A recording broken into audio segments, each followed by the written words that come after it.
Et bienvenue à toi dans le quart d'heure Asylum. Oh là là, Asylum Studio, ce studio made in Hollywood qui produit des petits films de série B, voire série Z, mais qui ne coûtent rien, mais avec des stars à chaque fois. Et à chaque fois qu'il y a un gros film qui sort au cinéma, eh ben, tu peux être sûr qu'il y a la version alternative low budget qui sort en streaming. Et tu peux y retrouver des têtes d'affiche comme Michael Madsen, Eric Roberts ou bien encore de feu Tom Sizemore, le regretté Tom Sizemore qu'on adore tous. Et les gars produisent des films à l'appel tout le temps. C'est-à-dire qu'à chaque fois qu'il y a un gros blockbuster qui sort au cinéma, bah tu peux être sûr qu'il y a son Mockbuster made in Asylum. Attention à ne pas confondre avec le genre nanar. Ouais, je te vois déjà qualifier cette nanar derrière ton écran, mais pas du tout. Et si t'aimes les nanars, alors je te conseille une chaîne YouTube. Mon pote Steve de la chaîne Revue. Si t'aimes les nanars, si t'aimes les nibards, si t'aimes l'accent québécois, là, et même l'expertise du nanar, là tu vas te régaler et tu vas y trouver ton compte. En plus, Steve, tu le retrouves aussi sur ma chaîne dans la 7e dimension. Alors va cliquer là tout de suite et ensuite reviens ici, car on n'en a pas fini avec les requins. Et t'as intérêt à mettre un pouce sous cette vidéo tout de suite. Et si t'as des grosses couilles, n'oublie pas de t'abonner, fils de p***.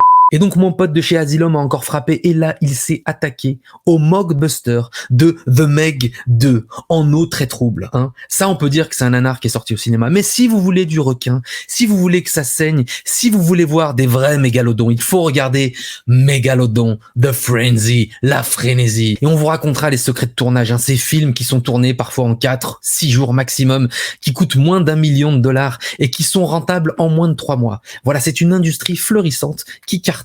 Et moi, je sais pas, c'est un truc que j'aime regarder en me détendant. Et aujourd'hui, je vous emmène nager avec moi dans les coulisses du film de requin Made in Asylum. Et ça commence maintenant.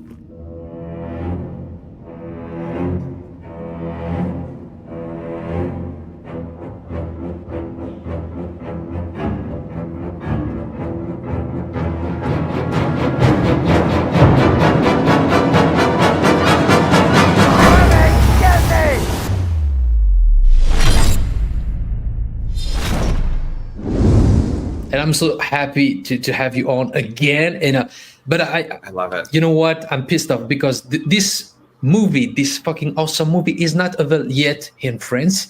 So I'm just waiting for it. I just want to see it so bad because I'm so disappointed about the Make 2, actually. So, Brett, how are you? Just tell us, how are you? I'm doing great. I just, I'm enjoying kind of the month off in a way. Like I still do, day job in-house with the studio, but I've enjoyed just kind of chilling because it was such a busy summer with Megalodon and then Comic-Con and all that. So it's been a nice month of just chilling. That being said, I have obviously been working on other projects, but yes, but I've been doing it from home and it's been awesome. Great. So Bren is your third movie, right? Number 3, yeah. Number 3, Monster Hunters, Davis Triumph, and now you're back with Megalodon the Frenzy. Tell me about it. Tell me about the relationship with the sharks. I want to know everything. Absolutely.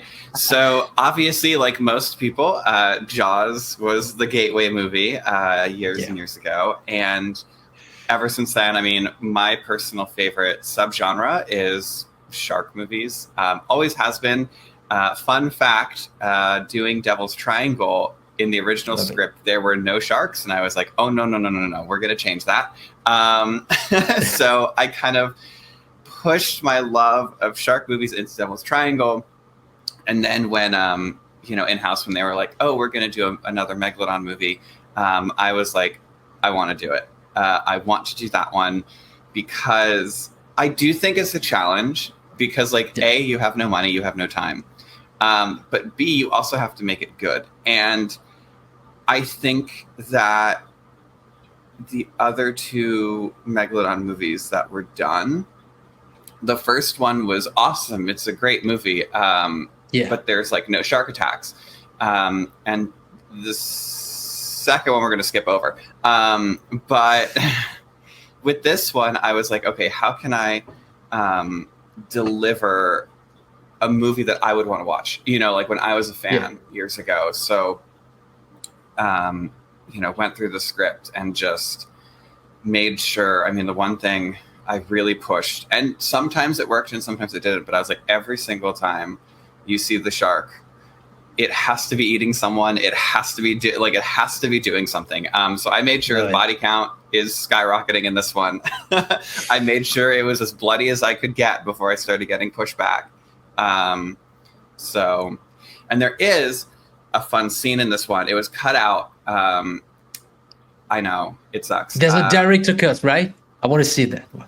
Yeah, there's a deleted scene where all of a sudden the shark is attacking a beach, and it's like more beach shark attacks. You have people running out of the water.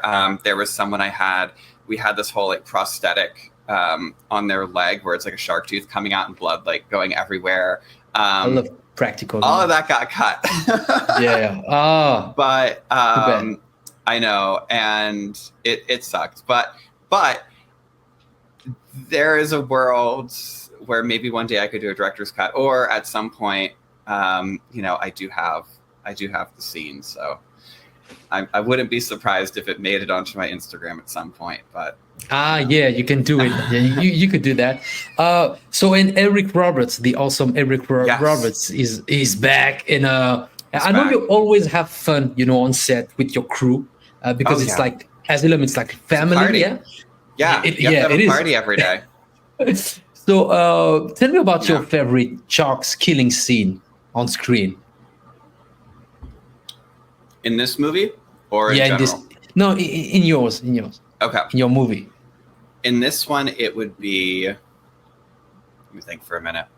I think there are 3. You have your friend 3 attacked by a shark. Yeah. So I have my best friend Sharon, who we have been besties since like college. That's awesome. So she is the woman on the beach playing with the dog. And originally when we filmed it, she's always given me shit. She's like, you always kill me off in these movies. And I was like, okay. I was like, so this one, we're not going to kill you off. And she's like, I don't want to die in it. I'm like, okay, fine, bet. So I made that scene about my other friend, who is production managing this one, who I met on Devil's Triangle, Jordy. I was like, okay, so the scene's about Jordy. He's going into the water as a surfer. Shark's going to eat him. Sharon, you're going to react. Scene is done. Moving on. But then in the edit, we're sitting there, and I'm just like, honestly, like, we need to do something more. So what we did is, we took a scan of her. Awesome. And we were like, okay, the shark's going to jump out of the water and eat her. So that's probably my top favorite one, just because it's so ridiculous and funny. And also because she's like a little tiny avatar.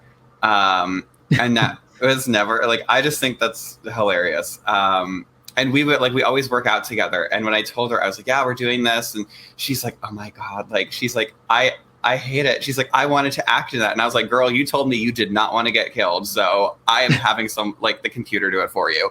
But that is probably my favorite. That's my first favorite one. My second favorite shark attack moment is kind of that whole beach. There's a whole beach attack montage. I really liked that one. I threw in some Jaws 4 references in there. Yeah, of course. I tried to get a Jaws 3 reference in there. I really wanted an arm floating at the camera, but we didn't have time. And then I think I'll give you a third one. It's a shark attack in the beginning of the film where one of my other friends is like running towards the Megalodon to try and kill it with an axe. Obviously, it's not going to work. And with an axe? And the shark just bites him in half. I was like, that is awesome. And I'll throw in an honorable mention. My friend Javi, who's one of the soldiers, baby sharks jump on a boat and start eating him. I think that's also awesome. Tell me about it, baby sharks, because it's not just one shark. Yeah, so there's 5 sharks. Yeah, tell me about why those 5 sharks. So there are 5 megalodons, and then #spoilers. There are a whole bunch of baby sharks at the end, because you also see a shark giving birth. So this is the first movie ever to show a shark giving birth. And that was the thing. I was like, we have to see it. I don't want to have any off screen oh my God, the shark's giving birth and you don't see anything. I'm like, no, you need to see it. So, we made sure to have have some crazy moments. So it's always crazy, And as you just released your Meg movie, and because you in love with sharks, just like me, yes, I would like to know about your feeling about the Meg to the Trench. I know you already talked about it, but I saw Meg to the Trench. It's like one of those early 2000 Shark Attack movies, like Sharks in Venice, or like Malibu Shark. Well, not Malibu Shark Attack, but maybe like what's the other one? There's another movie called Megalodon from 2004. It's like those two, or like Shark Attack from 1999. It's like kind of a shark movie, but more of an action movie, and it's just like it had fun moments. They needed more shark attacks. They needed more blood, but I know that that's a distribution and financing thing. I know that is a whole thing. They can't get too crazy with the deal that they have. But it's just like halfway in the middle. Like they had this opportunity, like when they're walking, like they're underwater, they're walking through the trench. I was like, you could have had all these different sea creatures attack them. You could have made this like an even bigger movie, and they didn't. And it was just like, okay. And then the whole beach shark attack thing, it's like, okay, you could have made it a thing. Because you guys have the time and the money, and and it just was like, I will still buy the movie when it comes out, but it's this one we tried to keep it to just shark attack, shark attack, shark attack. That's all what people want to watch it.